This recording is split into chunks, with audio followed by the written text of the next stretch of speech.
Donc, Andrea, on attend encore quelques minutes avant de commencer ou ouais?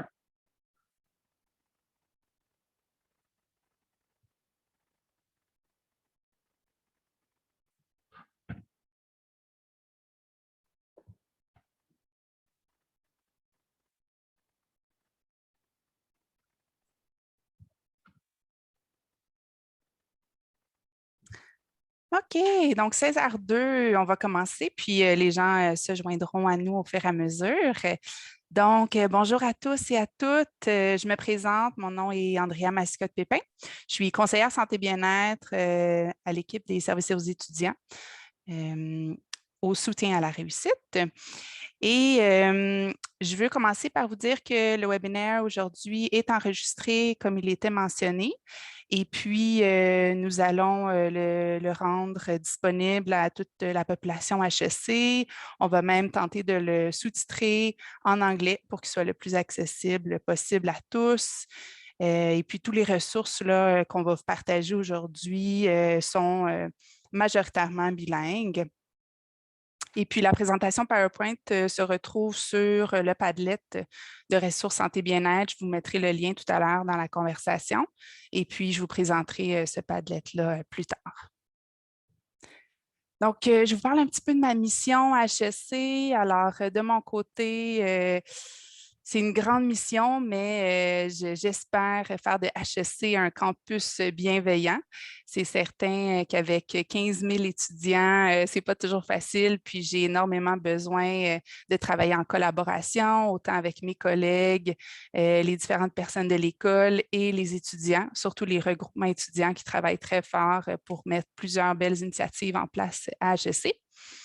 Et puis, c'est vraiment de mettre en place plusieurs initiatives en lien avec les besoins et les réalités des communautés étudiantes à HEC afin de diminuer les facteurs de risque et d'augmenter les facteurs de protection qui favorisent une bonne santé mentale.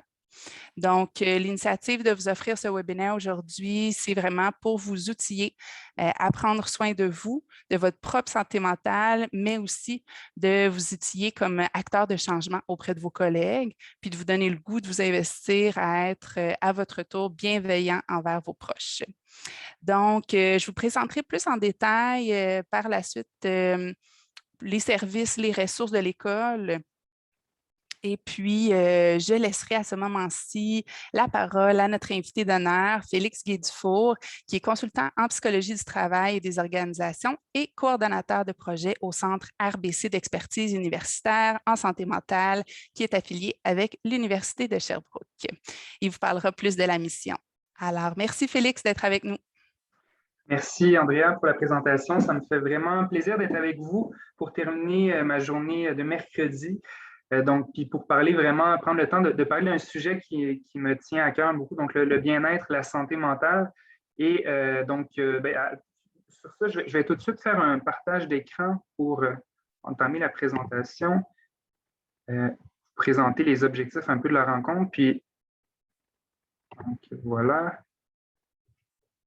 Et génial.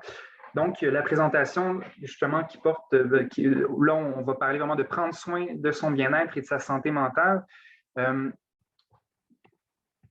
Donc, juste quelques mots pour parler du Centre RBC d'expertise universitaire, là où je travaille. Donc, ce n'est pas un centre de recherche traditionnel, c'est vraiment un centre, en fait, où on développe des projets pour répondre aux besoins en santé mentale dans les milieux. Et moi, j'ai la chance de travailler beaucoup sur le volet post-secondaire avec les cégeps et les universités. Donc, un peu le même rôle qu'Andrea est dans un projet qui inclut vraiment toutes les cégeps et les universités en Estrie. Et donc, vraiment, notre objectif est de mettre en place des initiatives pour prendre soin de la santé mentale, du bien-être des étudiants et aussi pour contribuer justement à une culture de bienveillance dans les différents milieux. Et c'est ce qui fait en sorte que justement, j'ai développé cette expertise-là. Et moi, ben, justement, la mission professionnelle que je me suis donnée, parce que je suis en train de terminer mon doctorat en psychologie du travail et des organisations. C'est vraiment de contribuer au bien-être, à la santé psychologique des individus dans les organisations. Donc, à travers des webinaires comme celui-là, ça me permet aussi d'actualiser ma mission et de partager un peu l'expertise qu'on développe. Donc, je me suis présenté. Maintenant, je serais curieux de savoir un peu quand même à qui j'ai affaire, donc qui est présent présentement avec nous. Donc, je serais curieux, je vous demanderais d'écrire dans la discussion peut-être le programme d'études dans lequel vous êtes, aussi des membres du personnel, d'écrire le poste que vous occupez à HEC. Aussi, donc, dans la discussion, si vous êtes intéressé aussi à me partager quelles attentes vous avez pour la rencontre, qu'est-ce qui fait en sorte que vous avez décidé de prendre cette heure-là, donc cette heure et demie-là pour participer au webinaire. Donc, je vais essayer d'utiliser quand même assez souvent la discussion pendant la présentation pour que ce soit le moindrement interactif. Là. Ça se veut être un webinaire, j'ai beaucoup d'informations à vous présenter, mais j'aimerais ça rendre la chose la plus interactive possible. Donc, je vous invite à vous présenter brièvement en nommant justement donc, le programme d'études dans lequel vous étudiez, puis si vous avez des attentes particulières, là, les écrire aussi dans le chat. Donc, merci. Donc, on voit qu'il y a des gens en maîtrise de management, développement durable. Donc, un bac par cumul en comptabilité, maîtrise en affaires internationales. Donc, on voit déjà qu'il y a une diversité. Certificat leadership organisationnel, étudiante au microprogramme en gestion du changement. Très intéressant. Je vois aussi qu'il y a beaucoup d'étudiants qui sont dans des domaines connexes à mon domaine d'études à moi. Donc, les réponses continuent d'entrer. On voit qu'il y a une belle diversité en termes de parcours d'études. Génial. Et je vois aussi que certains, je partage aussi donc, les raisons qui font en sorte qu'ils ont décidé d'être là ce soir avec nous. Donc, un souci de soutenir les étudiants, un souci d'être à la pointe des recherches en lien avec ce thème. Super. Les gens de bac en sciences comptables, certificat en gestion. Génial. Donc, merci de vous être prêté au jeu et de vous être présenté un peu. N'hésitez pas à continuer là, à écrire donc, votre programme d'études ou le poste que vous occupez, puis aussi les raisons qui font en sorte que vous êtes ici ce soir avec nous. Ça nous permet un peu de rendre la chose plus humaine, puis malgré qu'on soit tous devant un écran, qu'on sache un peu avec qui on passe cette heure et demie-là. Donc, moi, en fonction justement de la thématique là, du webinaire, les objectifs que je poursuis avec vous aujourd'hui, d'abord, on va prendre le temps de définir qu'est-ce que la santé mentale, puis aussi, bon, c'est quoi les principaux facteurs ou les principaux déterminants qui influencent notre santé mentale, surtout la santé mentale en tant qu'étudiant. On va également prendre le temps d'identifier des solutions concrètes pour prendre soin de son bien-être, puis on va voir que le bien-être est multidimensionnel, donc voir quelles actions peuvent être posées dans chacune de ces dimensions-là. Et on va également donc démystifier un peu on a mentionné rapidement le concept de bienveillance. Donc, qu'est-ce que la bienveillance, puis pourquoi c'est important en milieu universitaire? Et finalement, on va terminer là, avec l'identification des services, ressources qui sont disponibles en cas de besoin. Donc, des services et des ressources plus largement accessibles sur le web, mais aussi après ça, Andrea va clore la rencontre en terminant, en vous présentant les services accessibles à HEC. Donc, je vais juste prendre le temps de regarder les nouvelles réponses là, qui sont entrées. Donc, je vois d'autres attentes qui ont été mentionnées. Donc, des attentes de savoir gérer le stress entre la vie personnelle et aux études. Donc, il y en a qui mentionnent aussi en lien avec l'anxiété. Donc, je cherche des outils, gestion du stress. Génial. Donc, vous allez voir, en lien avec ces attentes-là, ça me permet aussi de mentionner que c'est une rencontre où on va aborder plusieurs éléments, on va toucher à certains outils reliés à la gestion du stress et tout ça. Et c'est sûr que c'est une prémisse. Et moi, après, avec le webinaire, vous allez avoir accès par la suite à différents outils pour justement répondre plus en profondeur à ces besoins-là. Mais vraiment, ça va nous permettre vraiment de nous doter d'une vision globale de qu'est-ce qu'on peut faire pour prendre soin de soi. Et après ça, vous pourrez justement poursuivre là, cette réflexion-là, évidemment, parce que ce n'est pas en 1h30 qu'on règle tous les problèmes, mais ça va permettre vraiment d'identifier des solutions pertinentes. Donc là-dessus, je me permets de commencer. Donc avant, moi, je ne voulais pas qu'on passe trop de temps là, à parler des enjeux de santé mentale. On est ici pour parler surtout des solutions, mais je voulais quand même prendre le temps qu'on ait une vision commune, en fait, sur le fait qu'il y a réellement des enjeux de santé mentale importants auprès des étudiants universitaires. Donc, il y a une étude de l'Union étudiante du Québec qui a été faite.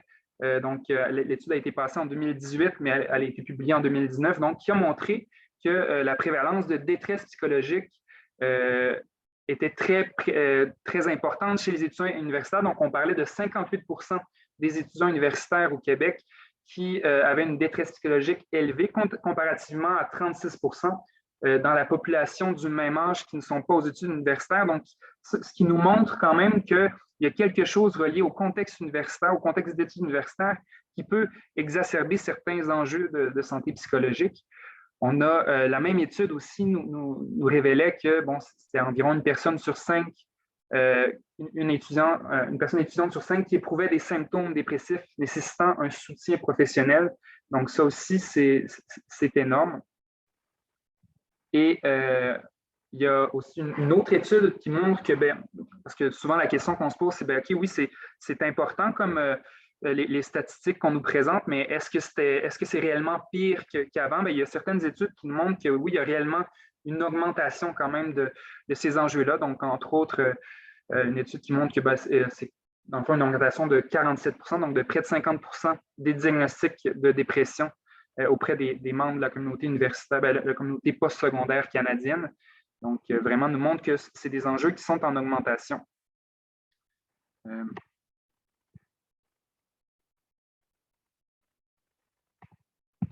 Et ensuite, on sait aussi avec les 2 dernières années qu'on a passées, donc avec le contexte pandémique, il y a certaines études qui montrent que les enjeux de santé mentale ont été exacerbés. Donc, les données que je venais de vous présenter, c'est des données pré-pandémie, mais on sait que avec le contexte de pandémie, ça a exacerbé certains enjeux.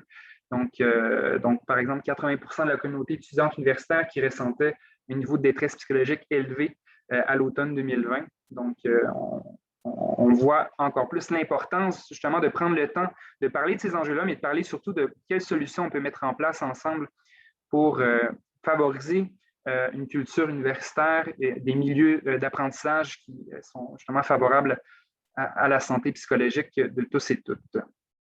Donc ça, c'était vraiment une petite mise en contexte là, pour s'assurer qu'on est d'accord vraiment sur le fait que la santé mentale est un sujet important dont on doit parler, mais en même temps, je sais que si vous êtes ici avec moi ce soir, c'est parce que vous jugez que c'est un sujet d'importance. Donc, maintenant, on parle, avant d'aller même plus loin, ce serait intéressant qu'on se dote d'une définition. Qu'est-ce que c'est que la santé mentale au juste? Donc, avant d'aller plus loin, puis avant de vous présenter en fait ce que nous disent les auteurs sur la santé mentale, j'aimerais vous entendre, j'aimerais savoir qu'est-ce que ça évoque. Mettons, si vous aviez à nous partager un mot qui vous vient à l'esprit quand on parle de santé mentale, quel mot ce serait?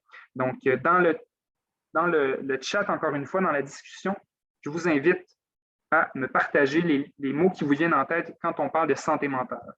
Donc, il y a déjà, Evelyne qui me dit bien-être, santé mentale égale équilibre. Intéressant, donc bien-être, équilibre. Je vais vous laisser le temps de répondre avant de partager la définition que j'utilise. Maîtrise de soi. Donc, bien-être, maîtrise de soi, esprit libre. Très intéressant. Donc, est-ce qu'il y en a d'autres qui veulent se tenter, nous partager? Paix d'esprit. Santé mentale égale 100% de nos capacités non affectées par les facteurs internes ou externes. OK? Donc, santé mentale impliquerait qu'on ne soit pas affecté par les facteurs, les facteurs externes, les événements de vie qu'on vit, et les facteurs internes, c'est peut-être à nuancer, mais c'est intéressant comme vision. Donc, on va voir maintenant il y a d'autres réponses qui rentrent. Donc, paix, maîtrise de soi, libérer le cerveau. Très intéressant.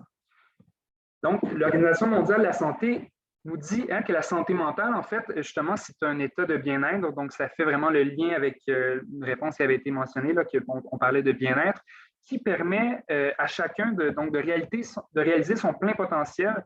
Donc, vraiment, la santé mentale serait, c'est ce qui ferait en sorte qu'on est en mesure de s'actualiser, mais aussi de relever les défis qui nous font face, auxquels on fait face dans notre quotidien. Donc, c'est ce qui ferait en sorte qu'on serait en mesure donc de faire face aux difficultés normales de la vie, de travailler avec succès de manière productive, puis d'être en mesure d'apporter une contribution à la communauté. Donc, ça rejoint quand même plusieurs éléments qui avaient été mentionnés. Évidemment, il y a plusieurs définitions de la santé mentale. Là, je vous l'ai dit, c'est la définition de l'Organisation mondiale de la santé que j'aime utiliser. Et donc, ce que ça nous dit, et ça, j'ai trouvé ça intéressant dans vos réponses, parce que souvent, j'ai donné ce webinaire-là dans différents milieux et souvent, les réponses que j'obtenais, ce qu'on me disait, c'est qu'est-ce que ça évoque, la santé mentale? Et là, les gens allaient directement dans les problèmes, donc ils nommaient anxiété, stress, dépression. Et là, on voyait vraiment qu'il y avait que le terme santé mentale avait une connotation un peu négative, ce qui n'a pas été le cas dans vos réponses. Donc, vraiment, c'est super et c'est ce qu'il faut garder aussi. Donc, en effet, on a toute une santé mentale et on doit toutes vraiment prendre soin de cette santé mentale-là. Et vraiment, un autre élément qui est important de garder en tête, justement, c'est faire la distinction entre la santé mentale et les troubles mentaux. Donc, ce n'est pas parce qu'on a un diagnostic, par exemple, de dépression ou d'anxiété qu'on ne peut pas aspirer à avoir une santé mentale qui est positive et une bonne santé mentale. Donc, vraiment, c'est possible d'avoir une santé mentale faible sans avoir de diagnostic, sans avoir de troubles mentaux diagnostiqués, comme c'est possible d'avoir une santé mentale optimale aussi en ayant un trouble de santé mentale. Donc, cette distinction-là est importante à garder en tête. Et ça rejoint justement plusieurs éléments qui avaient été montrés. Et j'ajouterais, il y a beaucoup de personnes qui nommaient des concepts autour de la notion d'équilibre. Et en effet, on va voir plus loin dans la présentation que c'est quelque chose de très important, cet équilibre-là, pour justement, disons, parler d'une santé mentale positive qui est florissante. Donc, je vais juste me permettre de voir dans le chat s'il y avait des... Donc, on dit aussi ne pas simplement texter, mais avoir accès au non-verbal qui correspond à un aspect humain.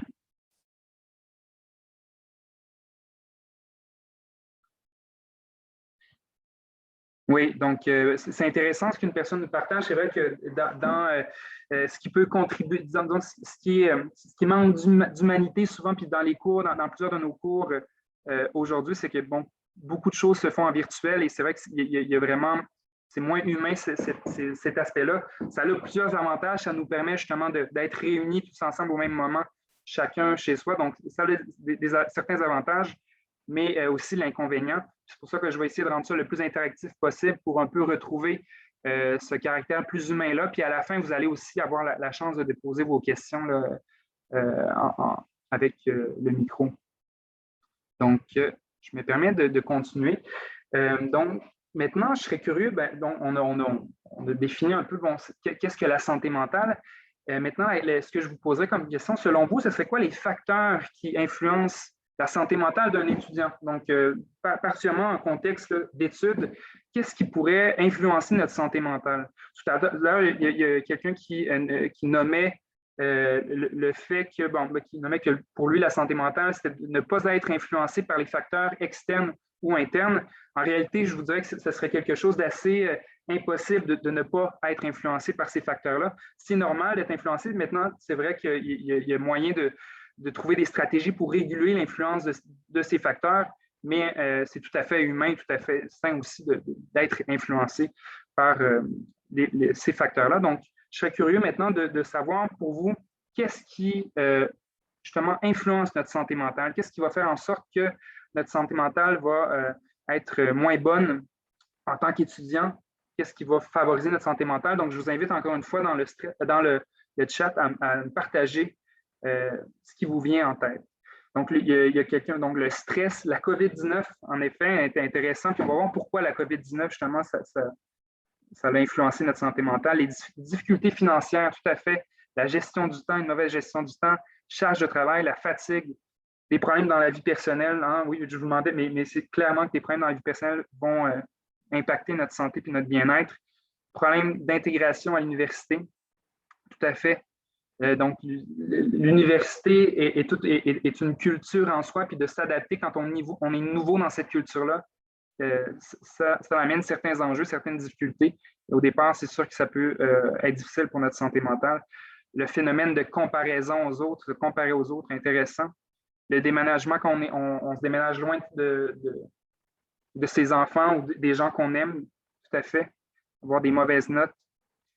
Tinder, intéressant. Je suis curieux d'avoir le raisonnement derrière, mais donc, certaines applications, le fait d'être encore là, Tinder peut alimenter aussi cette comparaison sociale-là. Donc, tout à fait. Travail d'équipe. Donc, super. Vous pouvez continuer à entrer vos réponses sans problème. Moi, je vais vous présenter ce que j'ai en termes de facteurs. Puis, évidemment, il y en a, on pourrait passer la soirée à nommer des facteurs qui influencent notre santé mentale parce que, bon, il y en a vraiment plusieurs. Mais je vais vous partager les principaux, ceux qui sont souvent étudiés, donc quand on s'intéresse au bien-être des étudiants. Donc, la charge de travail, vous l'avez nommé.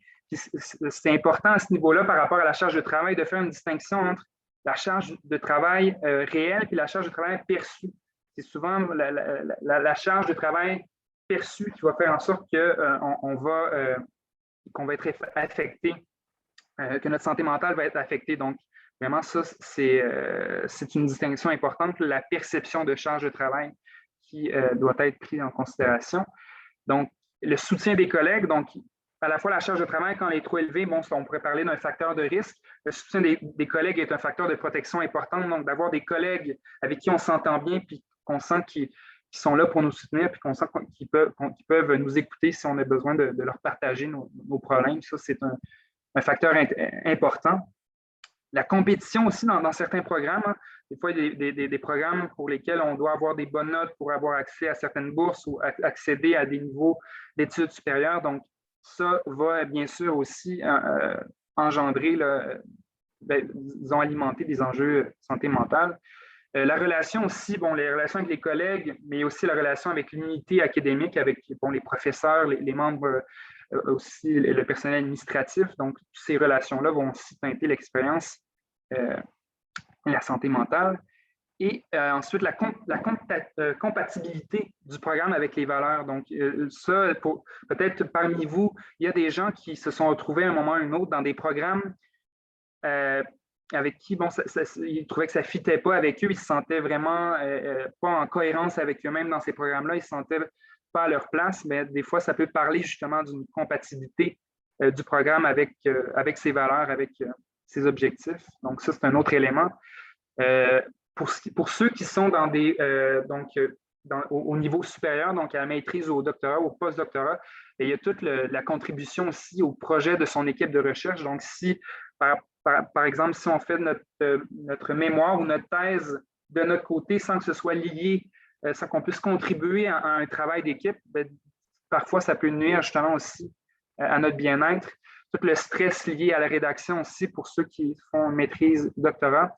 Dans les laboratoires de recherche aussi, la possibilité, puis en fait, cet élément-là est vrai aussi pour les étudiants de premier cycle, mais à quel point c'est possible en classe ou dans les laboratoires de recherche de se permettre d'être authentique, c'est-à-dire de partager, vraiment d'être nous-mêmes, puis aussi de poser des questions, de faire des erreurs également, donc à quel point l'erreur est permise, ça va influencer également.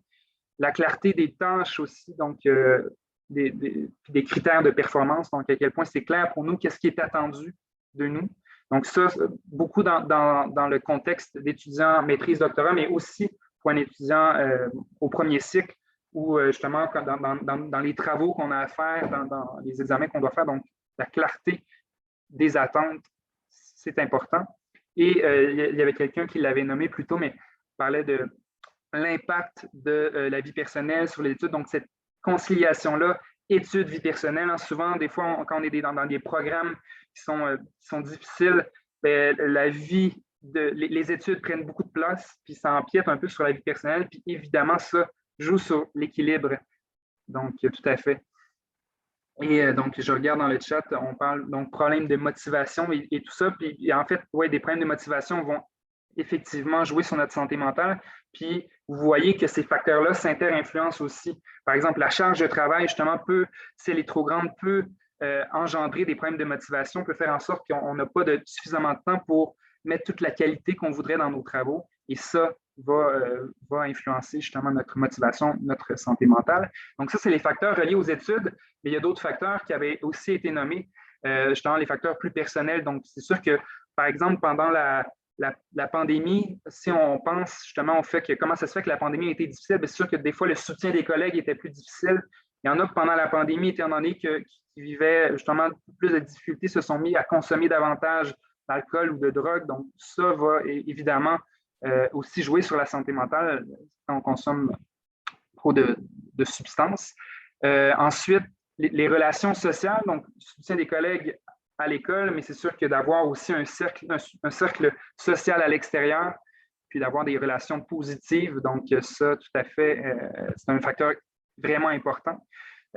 Et un facteur aussi que pendant la pandémie était plus difficile justement à alimenter. Donc, on se sentait plus loin de nos amis. C'était plus difficile justement d'alimenter cette sphère-là sociale. Toutes les habitudes de vie aussi, ça, on ne le répétera jamais assez, mais donc le fait de bien s'alimenter, le sommeil, le fait même, pendant la pandémie, on sait qu'il y a toutes les activités, beaucoup d'activités sportives qu'on n'a pas pu faire, aussi les activités culturelles, donc font partie aussi de ces habitudes de vie saines-là.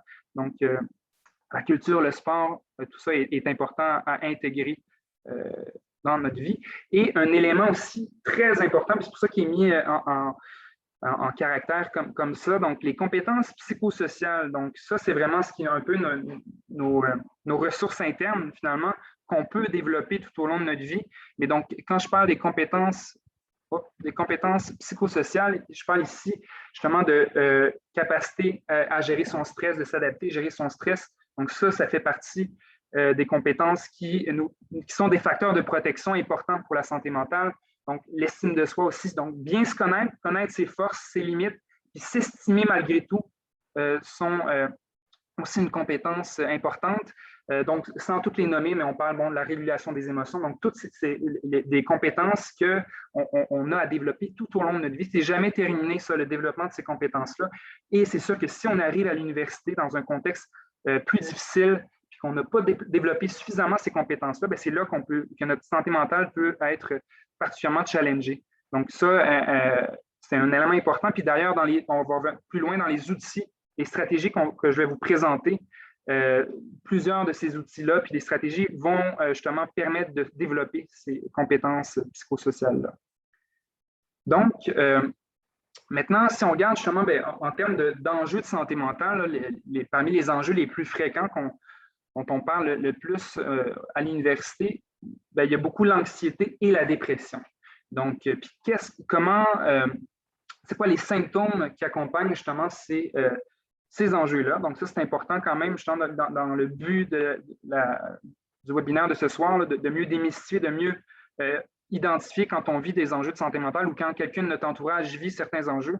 C'est important d'être en mesure d'identifier quelles sont les manifestations, finalement, qui accompagnent ces enjeux-là. Donc, pour ce qui est de l'anxiété, donc, évidemment, il y a des manifestations d'ordre plus physique et des manifestations psychologiques. Donc, souvent, une personne qui vit de l'anxiété, ça va être accompagné de fatigue, le cœur qui bat plus vite. Aussi, donc, parfois, ça peut être aussi accompagné de difficultés respiratoires. Et évidemment, c'est important de savoir aussi que les manifestations peuvent varier d'une personne à l'autre. Mais principalement, donc souvent, c'est des symptômes comme ça qu'on peut observer chez une personne qui vit une crise d'anxiété, par exemple. Et au niveau des manifestations psychologiques, l'anxiété est vraiment reliée aux inquiétudes, aux peurs, angoisses. Donc, aussi souvent des pensées distorsionnées. Donc, souvent, l'anxiété va faire en sorte qu'on n'a plus des pensées nécessairement réalistes. L'anxiété va prendre le dessus et faire en sorte que vos pensées sont justement un peu distorsionnées et souvent associées aussi à un sentiment de perte de contrôle. Donc, rapidement, un peu l'anxiété se caractérise par ces manifestations-là. Évidemment, il y en a d'autres, mais ce sont les principales. Pour ce qui est de la dépression, pour distinguer un peu les autres, les manifestations physiques peuvent ressembler un peu, mais donc souvent, fatigue revient, manque d'énergie, ça fait beaucoup partie de cet enjeu-là. Changement de l'appétit aussi, des maux physiques. Et au niveau des manifestations psychologiques, donc la dépression va être beaucoup caractérisée par une tristesse, une grande tristesse, perte d'intérêt dans les différentes activités.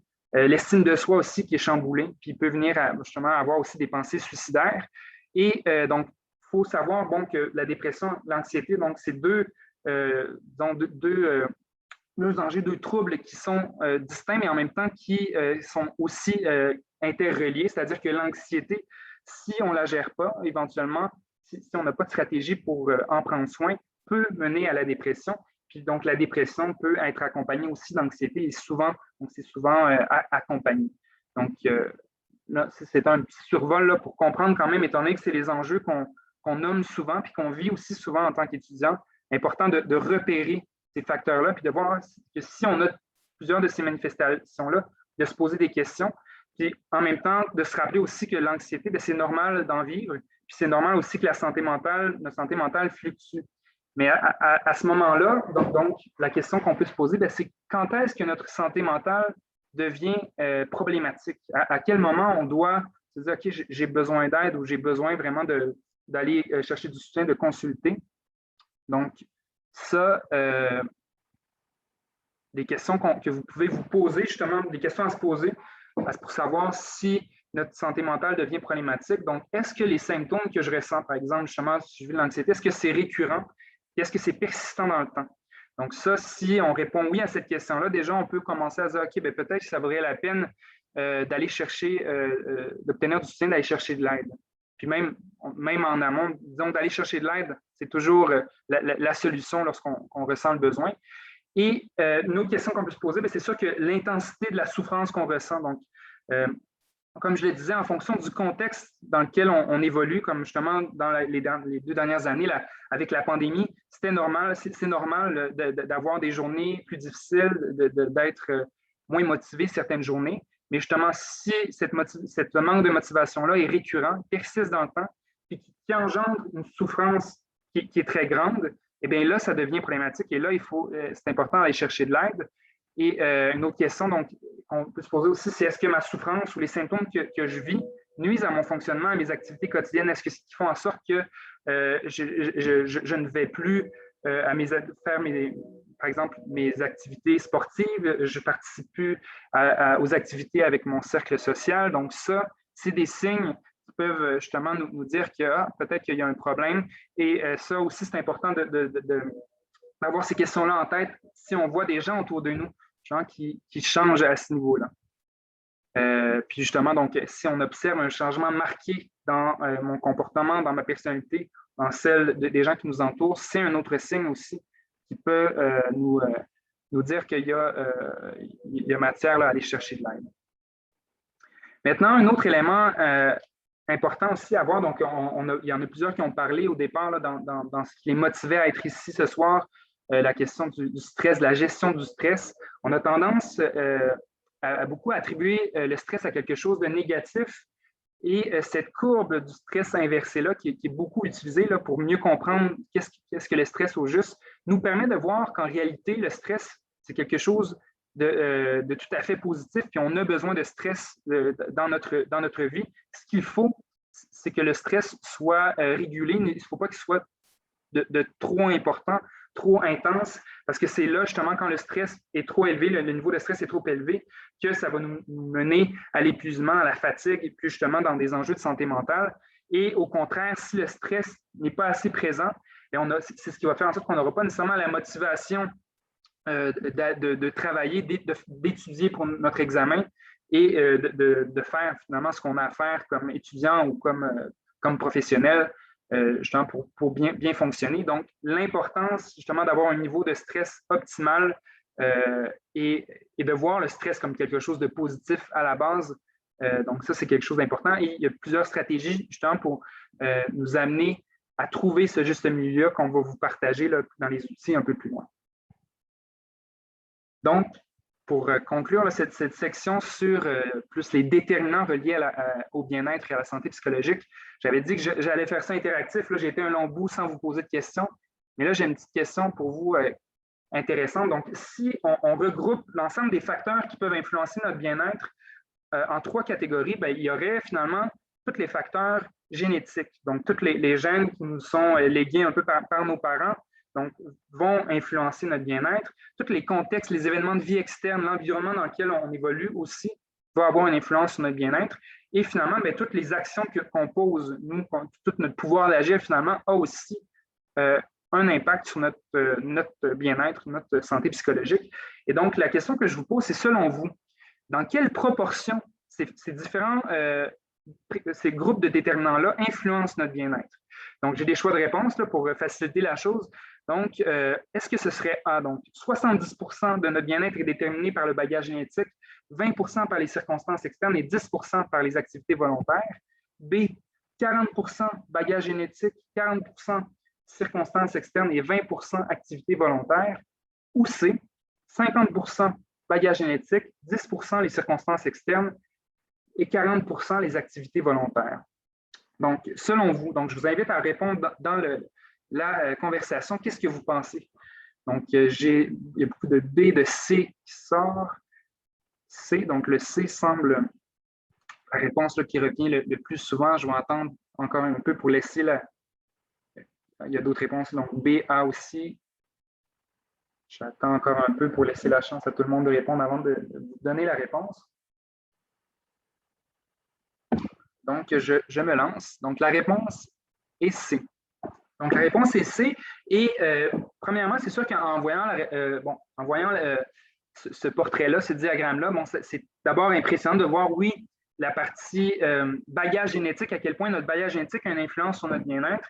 Et là, je dois nuancer. J'ai fait exprès de prendre une étude qui a été largement citée, mais qui est quand même une vieille étude et qui a été nuancée par après. Donc, le bagage génétique, oui, a une influence grande, mais on a découvert par après qu'en réalité, le bagage génétique, toute la portion qui est influencée par notre bagage génétique peut également être modulée et influencée par nos propres actions qu'on peut faire. Donc, ce que je voulais vraiment pointer en vous partageant ces données-là, c'est le fait qu'en réalité, les activités volontaires ont quand même une grande proportion d'influence sur notre bien-être. Et on a tendance vraiment à y accorder plus d'attention. Souvent, quand on va moins bien, on va attribuer, on va dire c'est à cause de ce que je vis, on va attribuer ça vraiment aux événements externes. Et rarement, on va se concentrer sur le pouvoir qu'on a. Donc, vraiment, ce qui est intéressant avec ces résultats-là, c'est qu'on voit qu'on a un pouvoir d'agir comme individu. Et il ne faut pas occulter non plus quand même que le contexte, les circonstances externes ont une influence également, mais nous, comme individus, les choix qu'on va faire, les actions qu'on va poser sont très importantes. Et c'est ça, je répète aussi que la portion bagage génétique, et c'est impressionnant de voir 50 ça a été nuancé un peu là, par d'autres études par la suite. Donc, ceux qui s'intéressent, par exemple, il y a des études sur l'épigénétique, vous pourrez aller lire un peu là-dessus qui permet de nuancer puis de voir qu'en réalité, il y a vraiment une interaction là, entre tout le contexte externe et les bagages génétiques également.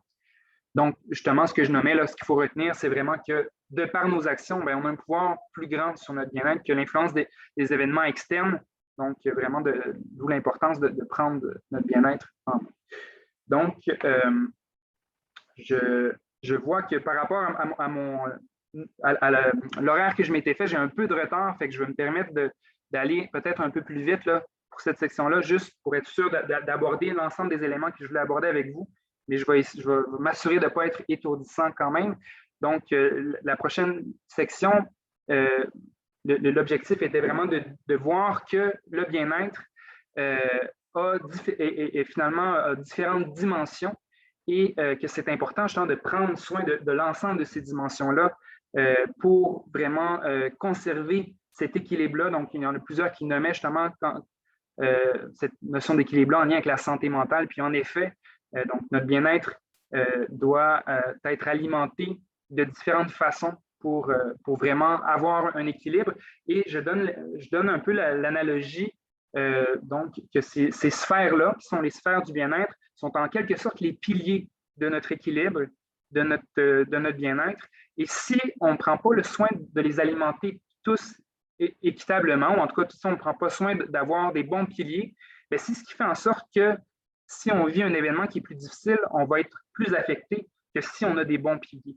Par exemple, on prend justement le contexte de pandémie. Si quelqu'un, justement, avait l'habitude de faire beaucoup de sport, par exemple, dans la vie où était un athlète professionnel, puis à cause de la pandémie, donc, toutes ses activités sportives ont été mises de côté, puis que lui, bon, toute sa vie était vraiment investi dans les activités sportives, c'est sûr que, bon, comme il avait beaucoup investi la sphère physique, donc pour ce qui est des activités sportives, ça va faire en sorte que, justement, face à la pandémie qui, finalement, met une croix pour un moment sur ces activités-là, il va se sentir beaucoup plus déstabilisé par la pandémie que si, justement, il avait investi davantage l'ensemble des sphères de son bien-être. Donc, vraiment, il faut voir ces sphères-là comme, justement, comme des piliers dans notre bien-être. Et là, on va les parcourir, chacune de ces sphères-là rapidement, puis donner des exemples d'actions qu'on peut mettre en place pour cultiver ces différentes dimensions de notre bien-être-là. Donc, je me lance. Donc, la sphère relationnelle, donc quand on parle de cette sphère-là, on parle de la présence de relations significatives et harmonieuses dans sa vie avec soi-même et avec les autres. Donc, toutes les actions qu'on peut mettre en place pour prendre soin de ces relations-là, pour alimenter nos relations, s'assurer qu'elles soient positives, sont des actions pertinentes justement pour prendre soin de notre bien-être. Et là, non, j'aurais voulu vous lancer la question. Comme on manque de temps, je vais me permettre de vous nommer quelques exemples et vous pourrez poursuivre la réflexion aussi de votre côté sur justement les actions que vous pouvez faire pour alimenter votre bien-être parce que sachez que le PowerPoint pourra être rendu disponible sans problème par après s'il y en a qui sont intéressés à l'avoir. Donc, quelles stratégies ou actions peuvent être mises en place pour cultiver cette sphère relationnelle-là? Donc par exemple, des rencontres de famille, d'amis, nous permettent de cultiver cette sphère-là, faire du bénévolat pour rencontrer des nouvelles personnes, avoir des communautés de pratique entre professionnels ou entre personnes d'un même programme d'études, des rencontres avec un coach, un thérapeute aussi, donc peut nous permettre de prendre soin de cette sphère-là. Et donc ça, c'est des actions vraiment pour développer des relations, mais aussi avec les relations qu'on a déjà, juste de prendre le temps de nommer aux personnes qui nous côtoient, c'est quoi qu'on apprécie chez eux. Le fait d'être authentique dans nos relations aussi sont des actions qui vont faire en sorte qu'on alimente puis on cultive cette sphère relationnelle-là et donc, par la bande, on contribue à notre bien-être. Une autre sphère que je mets, donc la sphère physique, donc c'est l'adoption et maintien de saines habitudes de vie et d'une image de soi qui est positive.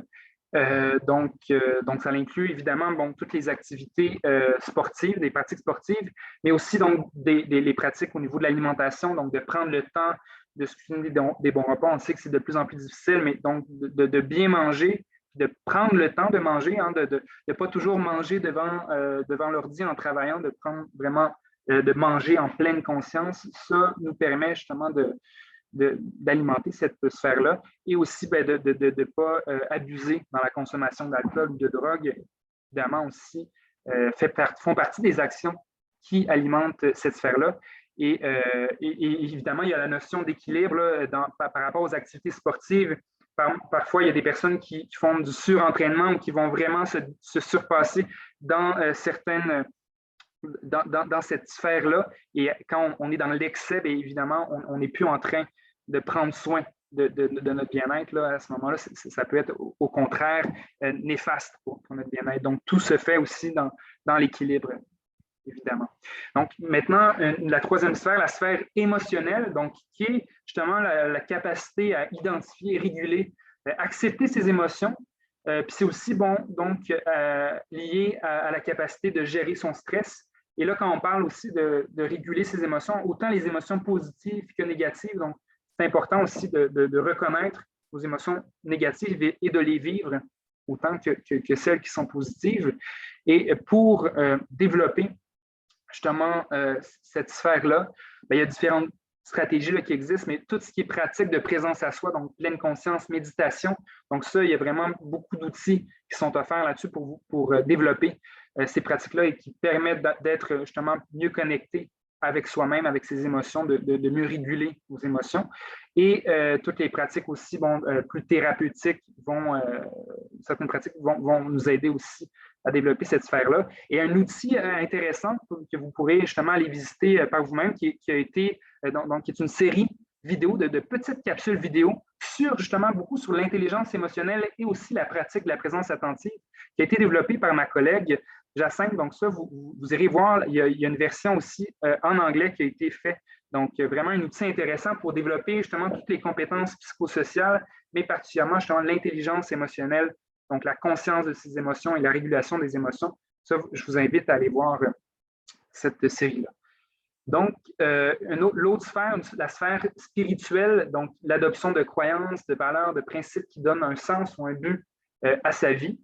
Donc, des pratiques qui peuvent nous aider dans cette sphère-là. Donc, par exemple, de lire des ouvrages philosophiques, de cultiver justement sa curiosité en lien avec la philosophie, tout ça, de rédiger un journal d'introspection, donc d'avoir justement des moments pour réfléchir sur soi, sur la vie. Et un exercice aussi qui est partagé dans la série vidéo dont je vous parlais, qui propose justement, qui parle de la boussole intérieure, qui permet justement d'identifier ses valeurs, puis d'identifier des actions pour être en cohérence avec celles-là. Donc, la cohérence entre nos valeurs, les actions qu'on fait au quotidien est super important. La sphère créative et intellectuelle, donc capacité à faire preuve de créativité, penser différemment, éprouver une curiosité, puis un désir d'apprendre des nouvelles choses. Bien, déjà, je pense que vous, en étant à l'université, en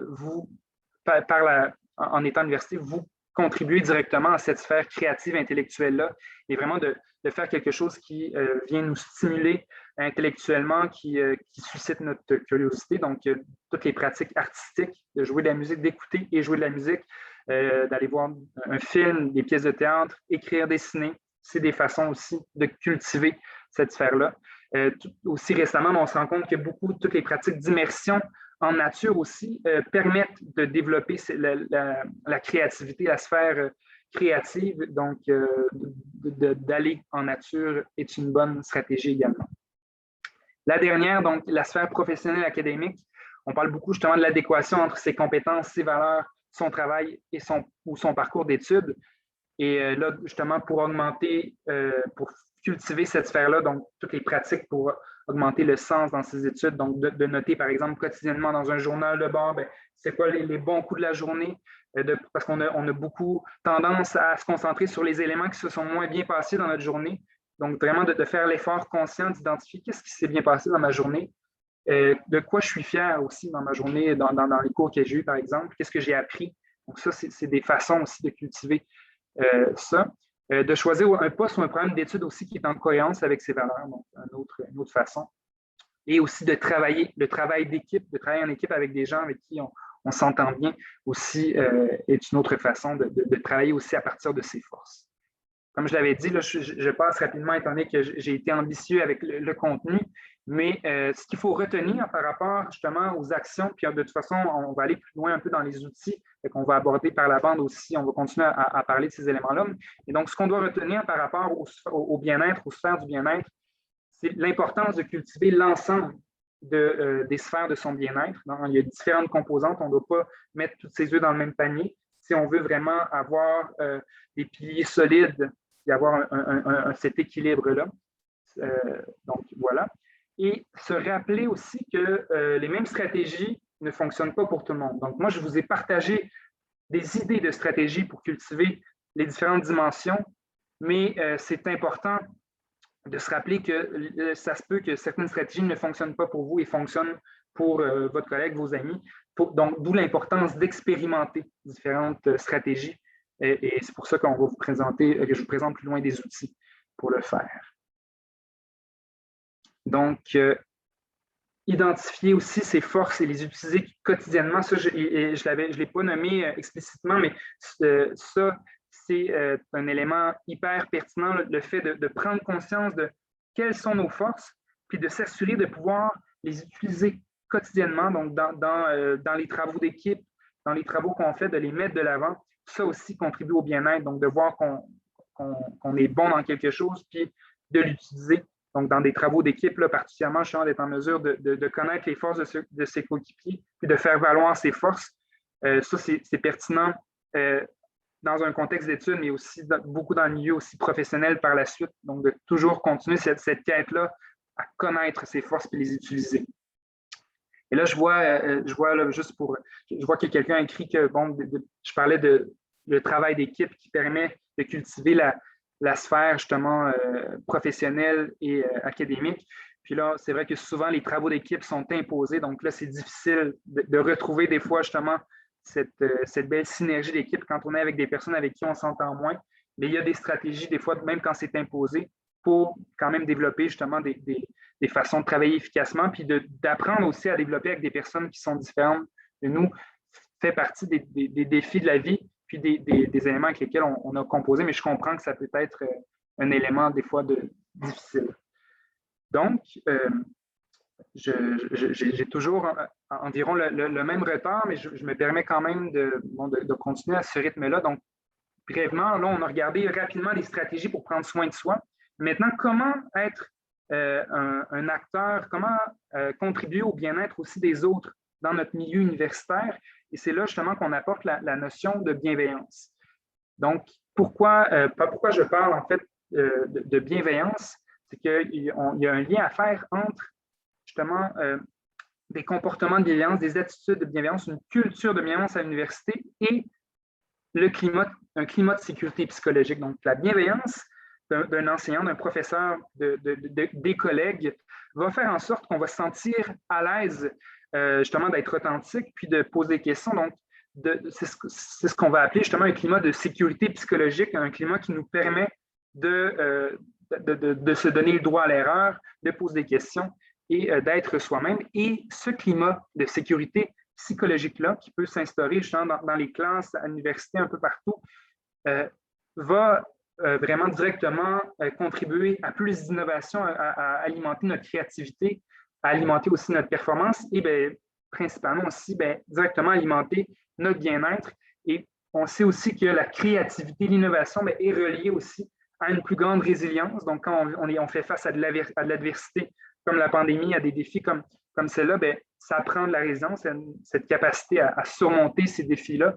Et cette résilience-là aussi va être reliée. Plus on a une grande résilience, puis on est en mesure justement de prendre soin de soi et de se relever quand on vit des défis. Donc, c'était pour positionner un peu pourquoi on parle, pourquoi j'apporte cette notion de bienveillance-là.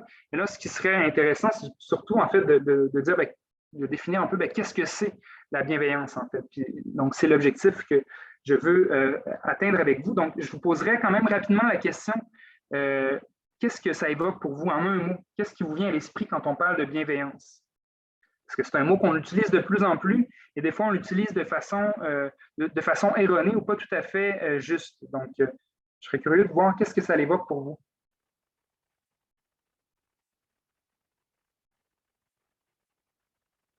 L'empathie, être à l'écoute, intéressant. Intéressant et vrai. Puis on va voir justement tout ça, veiller au bonheur d'autrui. Okay. Veiller au bonheur d'autrui, j'aime ça. Donc, comme j'ai dit, étant donné qu'on est séquent, je vais me permettre de tout de suite vous partager un peu ce que les auteurs disent, mais tout ce que continuez à écrire ce qui vous vient en tête. Donc, on nous dit que la bienveillance, c'est une attitude positive envers quelqu'un ou envers soi. On va voir que ce n'est pas juste envers quelqu'un, ça peut être envers soi aussi. Et on doit faire la distinction. La bienveillance, ce n'est pas de la compassion ni de la complaisance. Donc, on dit qu'elle inclut l'exigence. Donc, ce que ça veut dire finalement, c'est que la bienveillance, ça ne veut pas dire de toujours vouloir plaire, de toujours aller rechercher l'harmonie. Donc, ça, c'est une nuance à apporter justement en lien avec la conception qu'on a souvent de la bienveillance. On dit même que la bienveillance, c'est un moyen de soutenir l'autonomie, donc le devenir autonome d'un autrui vulnérable. Et là, quand on parle d'un autrui vulnérable, c'est vraiment dans le sens large du terme vulnérable. Juste le fait d'être étudiant dans une posture d'apprentissage, on est vulnérable face à un collègue qui nous donne un feedback où on est aussi vulnérables. Donc, c'est vraiment dans ce sens-là. Et donc, il y a une notion de soutenir l'autonomie. Une définition plus classique, là, une volonté qui vise le bonheur, le bien et le bonheur d'autrui. Ça, vous l'aviez nommé. On dit aussi que c'est un processus réflexif, donc qui demande vraiment la réflexion, mais aussi axé sur l'action, qui concerne la découverte de l'autre. Donc, on doit s'intéresser à l'autre, puis qui inclut une adoption de comportement qui vise à reconnaître, valoriser l'autre, lui faire confiance, favoriser son développement. Donc, encore une fois, il y a la notion de développement qui revient. Et on nous dit aussi qu'il n'y a pas de bienveillance si le receveur ne le ressent pas.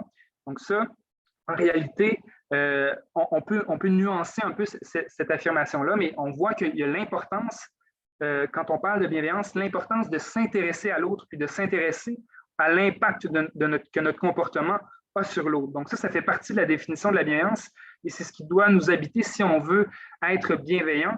Et la bienveillance, ce n'est pas seulement envers l'autre, ça s'applique également à soi.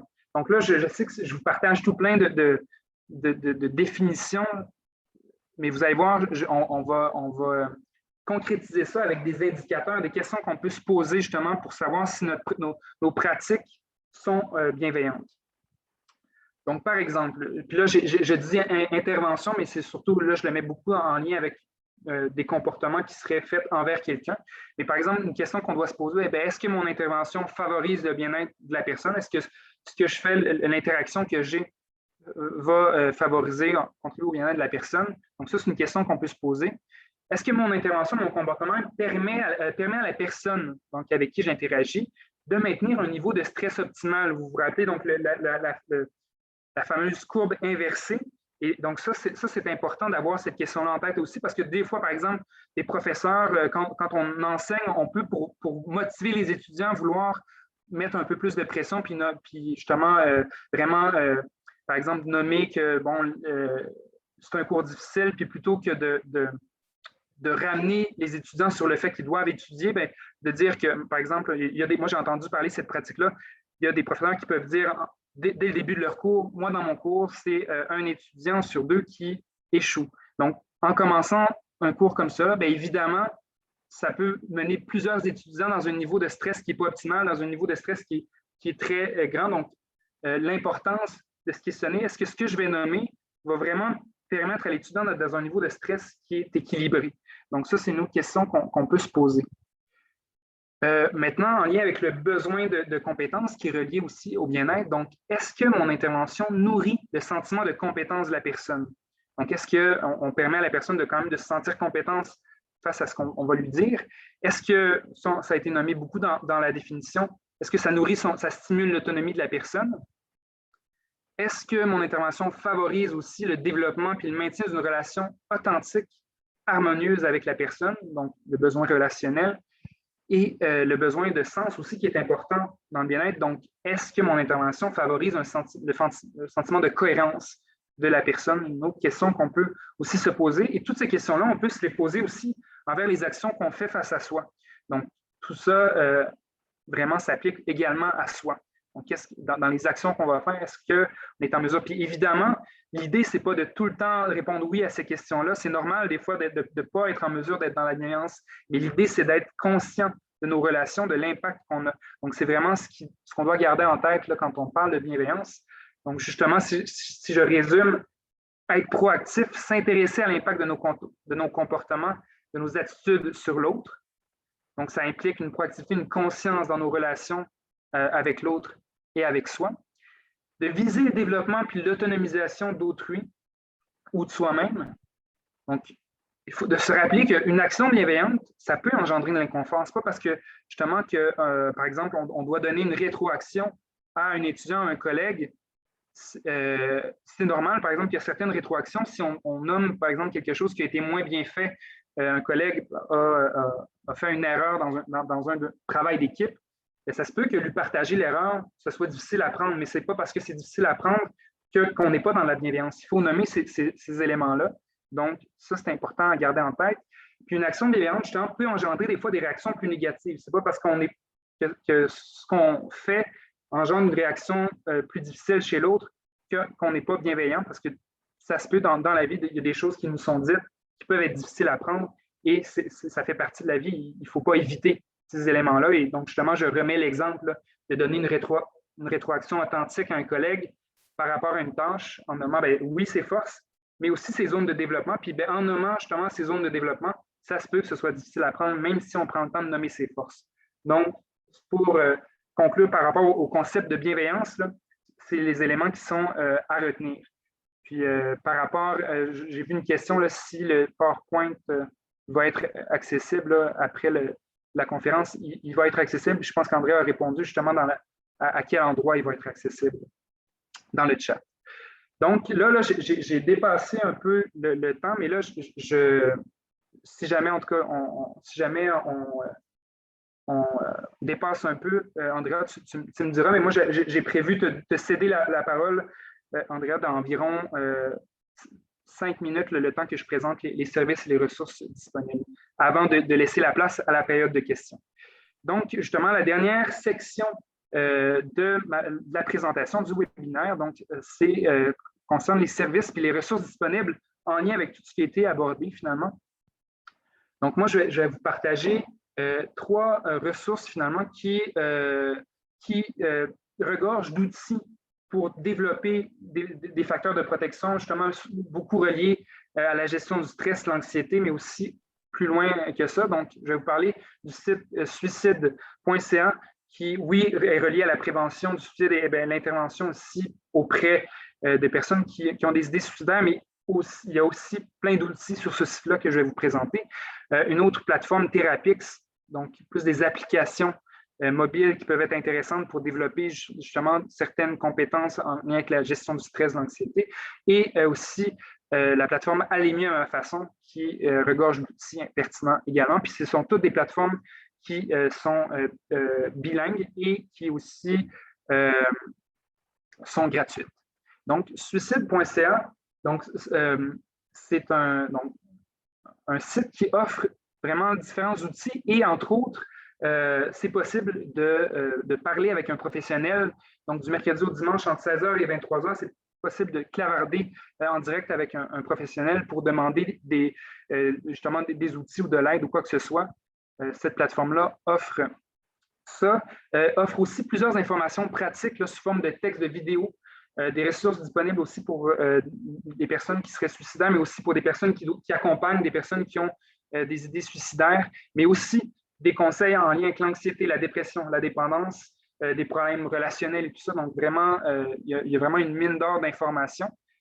Et donc, différents outils aussi pour prendre soin de votre santé mentale. Et là, juste pour vous donner là, un aperçu, si vous vous rendez sur le site, c'est très bien fait.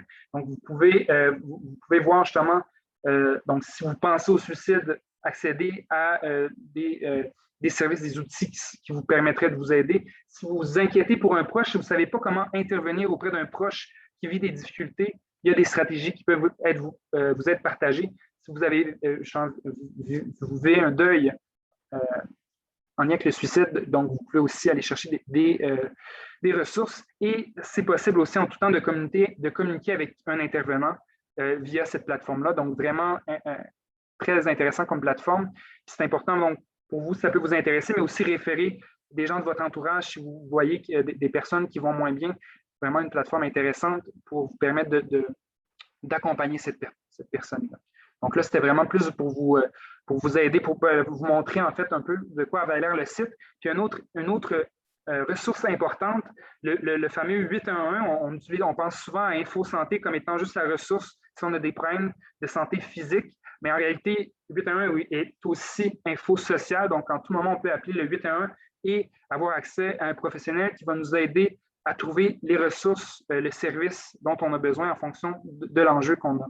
Donc, aussi pour les enjeux de santé psychologique.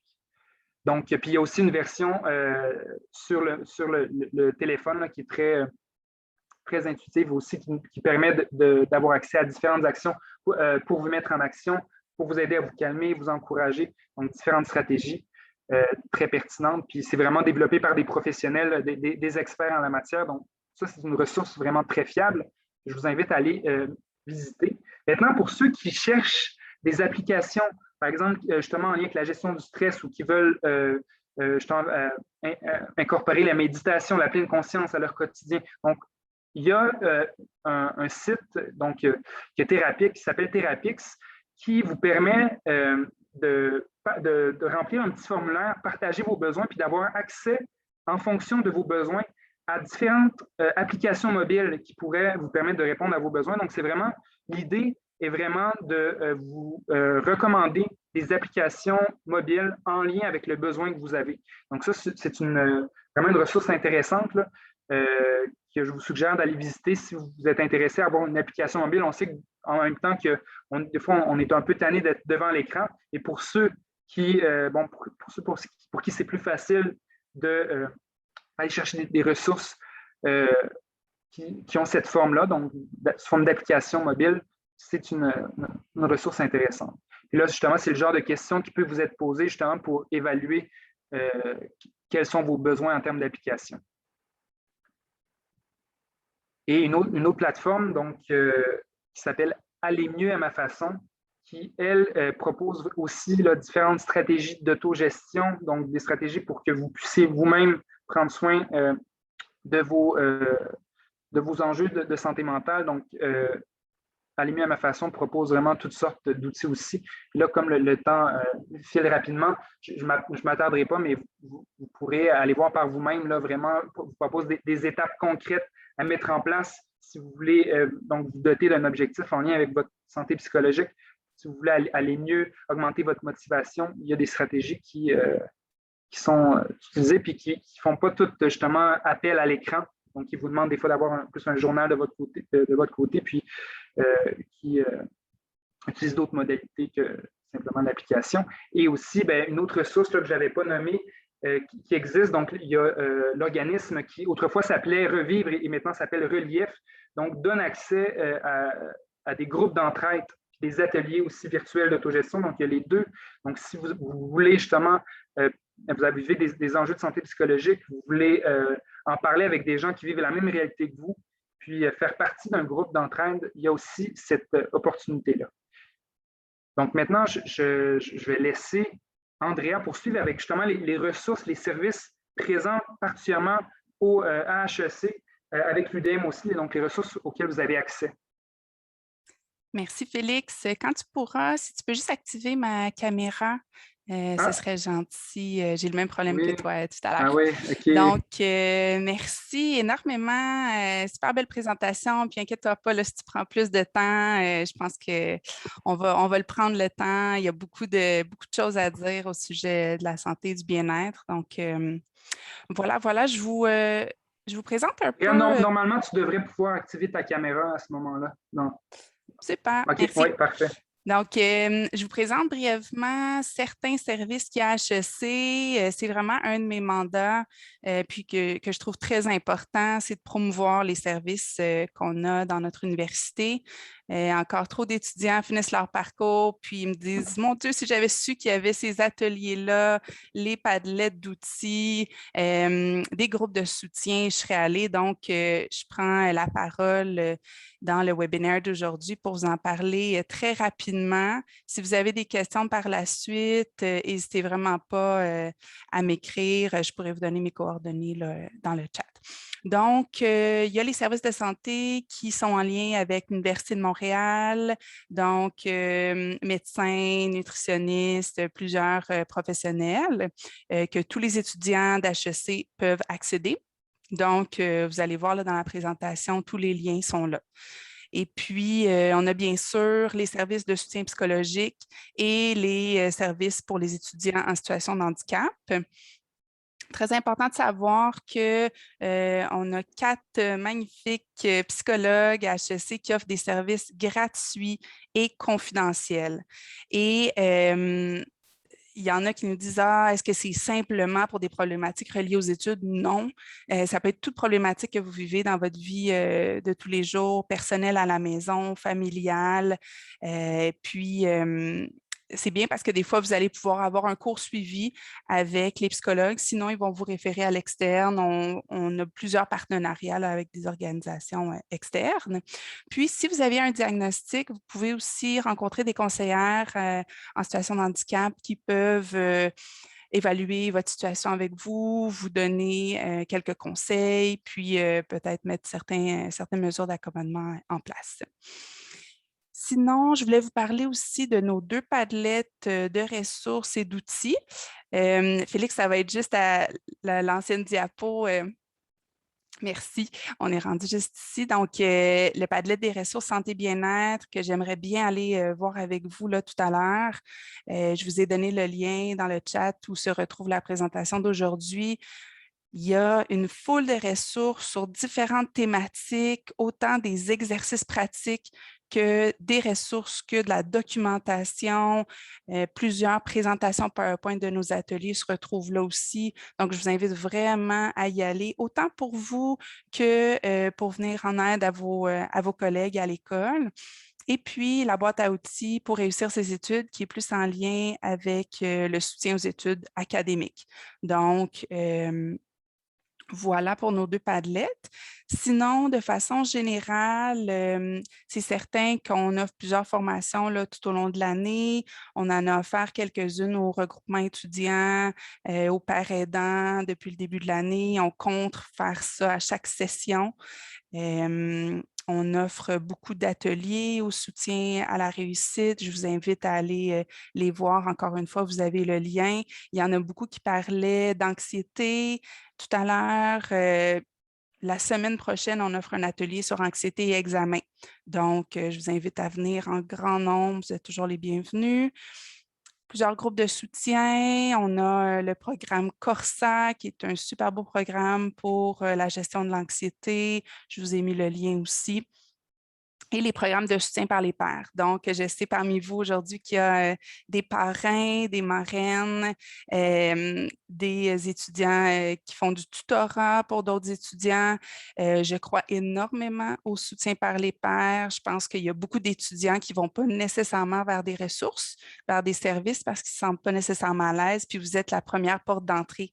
Donc, à qui ils peuvent parler. Ils savent que vous êtes passé par un parcours qui est similaire au leur. Donc, je vous remercie puis je vous invite à vous inscrire à ces programmes-là, autant pour parrainer que pour être parrainé. Et puis, je voulais vous parler aussi de la table étudiante en équité, diversité, inclusion et santé bien-être qu'on a à HEC, où il y a plusieurs étudiants, des regroupements étudiants qui ont à cœur la santé et le bien-être de leurs pairs. Puis il y a beaucoup de belles initiatives qui sont créées. Alors, je vous invite à aller sur les pages Facebook, les pages Instagram, à aller voir les représentants de vos associations, des comités, pour savoir un peu ce qu'ils offrent comme type d'activité, parce que je vous dirais que je vois un gros mouvement. De plus en plus, les étudiants veulent mettre en place des initiatives en lien avec la santé et le bien-être. Par exemple, cette semaine, il y a la semaine bien-être que le comité santé bien-être de la SCS offre. Puis, ils ont fait la promotion là, du webinaire aujourd'hui. Donc, c'est sûr que ça, c'est un de mes mandats aussi, de pouvoir vraiment collaborer avec vous, de vous soutenir dans vos différents projets, de faire le lien avec les différents professionnels de l'école, puis les étudiants. Donc, c'est vraiment un survol très rapide des services qui sont là à HEC, mais n'hésitez pas à m'écrire si vous avez plus de questions à ce niveau-là. On peut passer à la prochaine, Félix. Ça, c'est la fiche qu'on a fait, que vous avez probablement vue dans les entrées de l'école avec des codes QR. Donc, encore une fois, c'est important pour nous que vous soyez au courant de tous les services qui sont là. Donc, les boîtes à outils qui s'y retrouvent, le groupe Teams d'études virtuelles qu'on fait en ce moment, les ateliers, des vidéos YouTube qu'on a fait pendant la pandémie. Donc, on a essayé le plus possible d'aller rejoindre les étudiants de toutes les façons possibles. On le sait que ce n'est pas facile. On est encore dans un contexte particulier, même si on s'en sort tranquillement. Donc, je vous invite à aller voir ces outils-là, puis à faire appel à nous aux besoins. Est-ce que les rencontres avec les psychologues sont simplement via Zoom ou bien on peut choisir? Oui, les 2 options sont possibles. Alors, autant en présentiel que par téléphone, que par Zoom. Oui. Puis je vais vous mettre mon courriel par la suite. Je te laisse continuer, Félix. Oui, c'est ça. Bien, juste avant, en fait, de prendre les questions, c'est ça, Andrea mentionnait que ça peut être intéressant si vous-même, vous êtes interpellé par les enjeux de santé psychologique, vous voulez contribuer à faire de votre milieu universitaire un milieu davantage bienveillant, favorable à la santé mentale. Donc, il y a au Centre ABC, on a conçu un catalogue des pratiques inspirantes pour favoriser la santé psychologique de la communauté étudiante collégiale et universitaire, donc ce qui est le fruit un peu d'une recension des écrits sur les différentes initiatives qui ont été mises en place dans les universités, les cégeps au Québec, mais aussi ailleurs dans le monde. Donc, si vous cherchez des idées justement à savoir qu'est-ce que vous voulez mettre en place comme projet étudiant, vous pouvez avoir accès là, à ce catalogue-là qui vous propose toutes sortes d'initiatives justement pour favoriser la santé psychologique. Donc ça, je tenais simplement à vous le partager. Maintenant, c'est ce qui conclut justement la portion contenue de la présentation. Maintenant, on aurait le temps de répondre aux questions.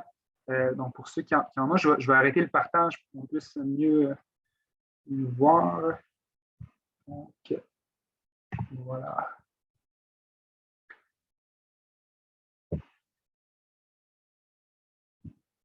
Donc, s'il y en a qui ont des questions ou commentaires, n'hésitez pas. Je ne sais pas si, en vrai, je sais pas s'ils ont la possibilité de même parler avec le micro. En tout cas, s'il y en a qui. En tout cas, vous pouvez les poser dans le chat. Oui, je ne crois pas, vu qu'on a aujourd'hui, on a opté pour une formule webinaire. C'est assez rare qu'on fait ça, je vous dirais. D'habitude, on fait beaucoup des Teams pour échanger, mais c'est important pour nous de pouvoir enregistrer cette rencontre-là pour pouvoir la diffuser par la suite, possiblement sur le réseau YouTube d'HEC, pouvoir réutiliser cette formation-là. Par la suite. Et je le sais que c'est un sujet qui est délicat, donc ce n'est pas tout le monde qui est à l'aise avec être enregistré, voir les visages.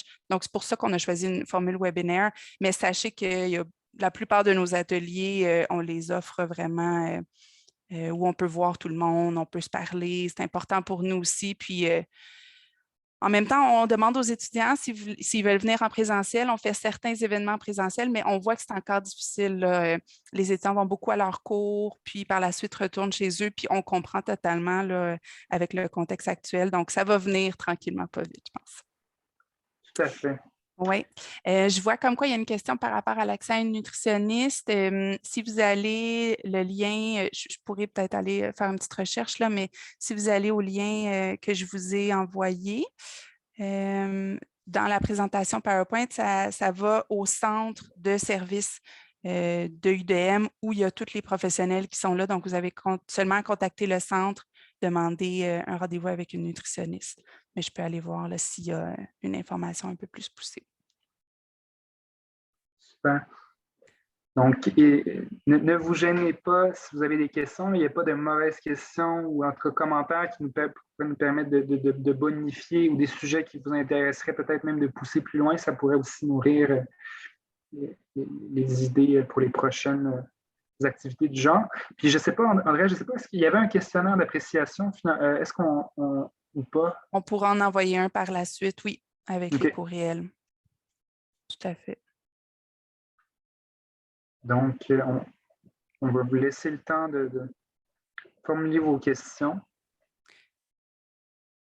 Pendant qu'on laisse le temps aux gens de formuler les questions, puis ça peut être des questions autant pour vous-même que comment mieux aider les étudiants autour de vous, comment partir des initiatives en lien avec la santé et le bien-être. J'avais envie de faire une petite récapitulation sur les points forts de ta présentation, Félix. Je trouvais ça bien que tu nommais qu'on a tous une santé mentale, puis que des fois, elle peut être fragile, puis d'autres fois, elle peut être optimale, puis ça peut souvent aller d'un à l'autre, parce que tu as raison que souvent, il y a encore beaucoup trop de gens que le terme santé mentale, c'est négatif. Ça va tout de suite à un diagnostic, puis c'est important de briser les tabous comme ça, puis d'en parler. Donc, je trouvais ça bien que tu le mentionnais. L'importance d'être en cohérence avec nos valeurs, hein, surtout à HEC comme étudiant, de se rappeler les raisons pour lesquelles on est dans un programme, on a choisi ce programme-là. C'est important au niveau de la motivation. Ce que j'ai retenu, l'importance de développer ses compétences psychosociales, puis d'adopter des saines habitudes de vie, bien sûr. Vous allez voir dans mon Padlet que je pourrais peut-être vous partager là, si on n'a pas de questions. Il y a une section sur les saines habitudes de vie. C'est une portion très grande de mon travail, de s'assurer que la première chose qu'on veut mettre en place, c'est des saines habitudes de vie. Donc, d'évaluer à quel niveau on veut faire des changements, de ne pas faire plusieurs changements en même temps, mais d'y aller approche petit pas par petit pas, puis voir ce qui va avoir un impact finalement sur notre vie. Puis, moi, j'aime bien aussi tes pourcentages parce que ça nous rappelle qu'on a un pouvoir d'agir énorme. Oui, il y a plusieurs situations où on n'aura pas le contrôle sur tout, où il y a des situations qui vont être très difficiles, mais il faut se rappeler que le terme d'empowerment, le pouvoir d'agir de nos actions, que petit peu à petit peu, on va pouvoir voir des changements, je le trouve super important. Donc, voilà, je me permets de faire un petit récapitulatif de ton atelier. Oui, très pertinent. Tu as bien su ponctionner les messages clés, effectivement. Super. Merci Donc, beaucoup. je pense que c'est beaucoup des remerciements qu'il y a. Je n'ai pas vu de questions. Je n'arrive pas à voir dans le... Ouais. Il y a quelqu'un qui dit qu'il n'arrive pas à voir dans le Padlet la section santé mentale pour avoir accès à la présentation. Parfait. Regardez, je vais faire un petit partage d'écran, puis ça va me permettre de vous le présenter en même temps.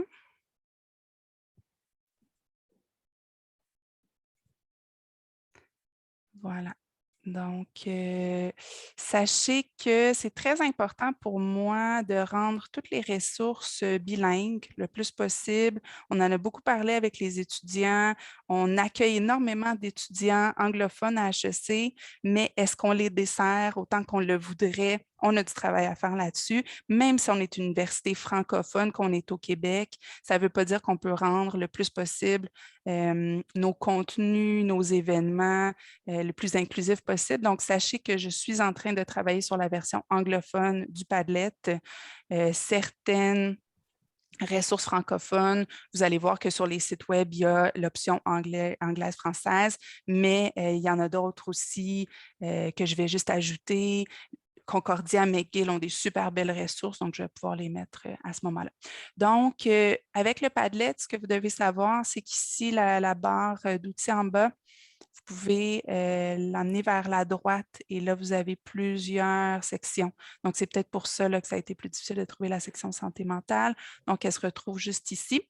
Andrea, je pense que ton partage d'écran n'a pas fonctionné. OK, je vais le refaire.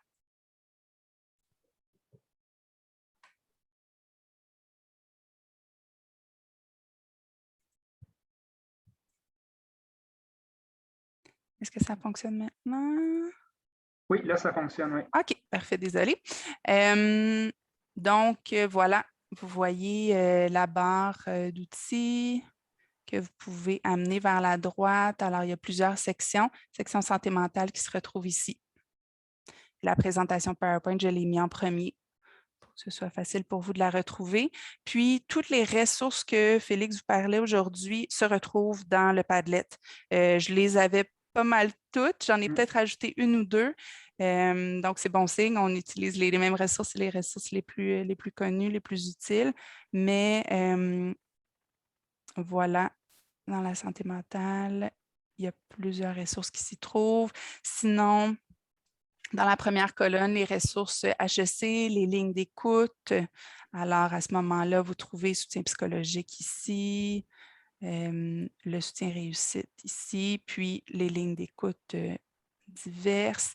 Plusieurs activités qui sont super intéressantes à faire ou même à offrir dans des ateliers que vous pouvez offrir aux étudiants sur les saines habitudes de vie, sur le bien-être, comment se rapprocher de nos valeurs d'ailleurs, qui se retrouvent ici. Si vous manquez un petit peu de motivation, d'autres outils ici se trouvent. Donc, vous voyez, on a parlé tout à l'heure de méditation, présence à soi. On a fait un petit balado au service aux étudiants avec quelques méditations guidées, si ça vous tente d'aller les écouter, des applications. Andrea, excuse-moi, on a une question. Il y a quelqu'un qui demande comment on peut avoir accès au Padlet à partir de l'ordinateur. Donc, Je vais renvoyer le lien. Je l'avais envoyé tout à l'heure. Je vais arrêter le partage d'écran.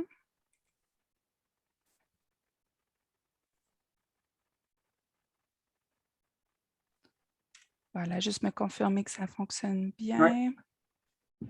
Oui, ça a bien fonctionné. Parfait.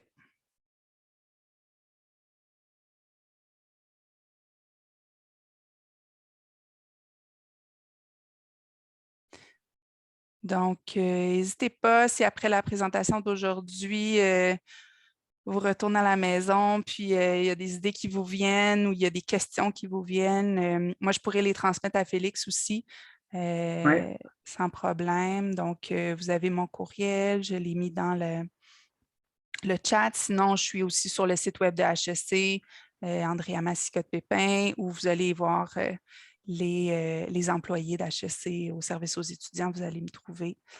Donc, Ouais, mais sinon, moi, je voulais prendre le temps de vous remercier pour votre présence, votre belle écoute, puis surtout votre intérêt là, à en savoir plus sur la santé mentale, puis justement d'aller chercher des stratégies. Puis je sais que dans plusieurs personnes qui étaient ici, c'était oui des stratégies pour eux, mais aussi pour les autres, pour contribuer justement à cette culture de bienveillance-là dans votre milieu. Donc, c'est vraiment très inspirant de voir que vous êtes présent pour parler de ce sujet-là. Puis, ben, merci et c'est ça, au plaisir. tout à fait. Merci beaucoup. Merci à tous. Merci à toutes. Bonne soirée. Bonne soirée.